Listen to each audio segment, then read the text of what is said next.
या म्हणा हळूहळू सुरू केली हळूहळू सुरू होईल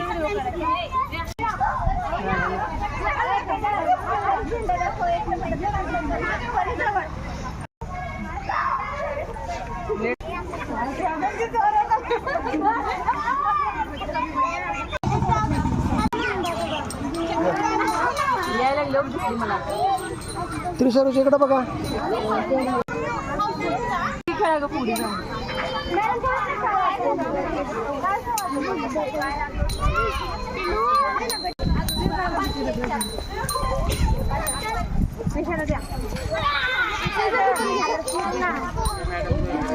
मॅडम